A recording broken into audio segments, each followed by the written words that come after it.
આજે અમે કમલમ ખાતે એક આવેદન જે 26 તારીખે રીનાબેન પંચાલ દ્વારા જૈન સમાજ એ હિન્દુ નથી એ શબ્દ બોલવામાં આવેલો જાહેરમાં, એના માટે અમે અહીંયા કમલમ પર સ્નેહલભાઈ ધરિયા સાહેબને અને અમે રજૂઆત આલવાયા હતા, અરજી આલવાયા હતા કે આ જે નિવેદન આપવામાં આવ્યું છે એનાથી જૈન સમાજની લાગણી દુભાઈ છે.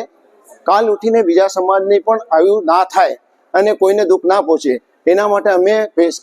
સ્નેહલભાઈ ધરિયાને રિક્વેસ્ટ કરવા કે તમે આના પર જે બી હોય એ સખ્તમાં સખ્ત કદમ ઉઠાવી અને એમના પર કોઈ બી જાતનું એક્શન લેવા માટે એક્શન લે, તાકી ભૂલથી બીજા સમાજને બી લાગણી આવી રીતે ના ધોવાઈ શકે. અને ભવિષ્યમાં જિલ્લા પ્રમુખ સાહેબે અમને આશ્વાસનમાં એ આપ્યું કે અમે જે બી હશે અમારા તરફથી અમે કદમ ઉઠાવીશું અને તમારે જે બી જૈન સમાજ હાથે થયું છે એના પર એમને એ પ્રગટ કર્યું છે. આજે અમે કમલમ ખાતે એક આવેદન જે 26 તારીખે રીનાબેન પંચાલ દ્વારા જૈન સમાજ એ હિન્દુ નથી એ શબ્દ બોલવામાં આવેલો જાહેરમાં, એના માટે અમે અહીંયા કમલમ પર સ્નેહલભાઈ ધરિયા સાહેબને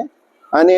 અમે રજૂઆત આલવાયા હતા, અરજી આલવાયા હતા કે આ જે નિવેદન આપવામાં આવ્યું છે એનાથી જૈન સમાજની લાગણી દુભાઈ છે. કાલ ઉઠીને બીજા સમાજને પણ આવું ના થાય અને કોઈને દુઃખ ના પહોંચે એના માટે અમે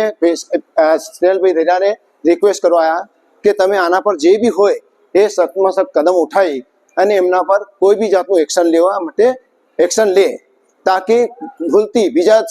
સમાજને બી લાગણી આવી રીતે ના ધોવાઈ શકે. અને ભવિષ્યમાં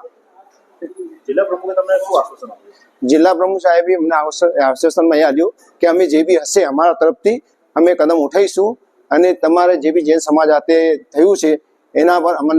એમને એ પ્રગટ કર્યું છે.